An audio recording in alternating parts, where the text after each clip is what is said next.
Is it a part of it? You don't like it?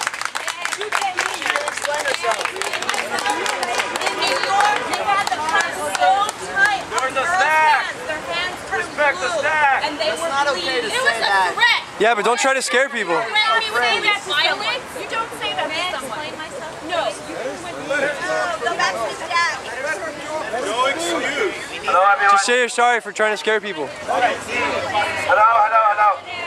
See, for those of us who may have illusion, to the nature of police in the United States of America, I just want to briefly remind you of the role of the police in the history of America. They were in charge of lynching people. They were a big part of KKK. During the LA 60s, Watts riot, during the LA riot, in the last 25 years that I have been in here and participating in hundreds and hundreds of demonstrations, I have not seeing anything but brutality. I have not seen anything but brutality. And let me share one experience of mine in Iran revolution. The military were against us as far as they were on our side and shooting us. We had no choice but to shoot them. Until they put their gun down and they joined us and they became one of us and they start to fight the military. If they take their uniform off, if they put their badge down, and if they join us, then they will be one of us. We are referring to a system. We are referring to a system which is so brutal and so racist. And do not forget this. Do not forget this. Yeah. System.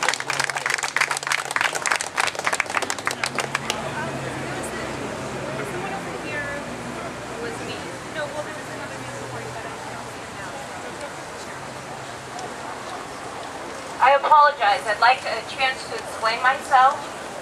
What I had said to you last night, I forgot your name. What is your name? I'm showing you respect because I see you as a human being. I'm a human being. I care about you. So I'm showing you respect. I forget what your name is. What I had said to you last night was in regards to the images I saw from New York. The cuffs were so tight, the hands turned blue because they weren't getting circulation, and the wrists were cut. The skin was cut on the wrist because they were too tight. There is a video online that you can watch to get out of those cuffs. We may all want to watch that video. I'd like to explain my background so you'll understand where I'm coming from. Come on. I am a medical cannabis activist. The police brutalized my community. I have had my house raided by the Can we not film just so that what I'm about to say is kind of sensitive? I also happened to start helping this occupation a week ago Sunday. I was on the committee to speak to the city so that we had a peaceful protest where nobody got hurt, nobody got arrested unless that was their intention. We agreed as a group we did not have any bonds for anybody, so if they got arrested and did not get released on their own recognizance, we would not be able to financially help them. We didn't have enough lawyers in place to work through that system. We didn't have your guys' names so that if you did get arrested, we could call the police station and insist that they release you. So that is where I'm coming from on this. The police right now, they have to protect our First Amendment right. This is an expression of our First Amendment right, and so if we're not working with them, I don't know anybody here who is a cop. I am not a cop, I'm injured. That's why I'm a medical cannabis patient and an activist. I wouldn't pass any of the police, whatever you have to pass to be a police. What we would like to do is solve these problems. I want to tell you, in California, there is a law. You can make a complaint as a citizen. Every law enforcement agency in the state of California has to have a formal community complaint that stays on their record for 5 years. They have to be investigated by state law. If we use the system to hold them accountable, we will win.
Love.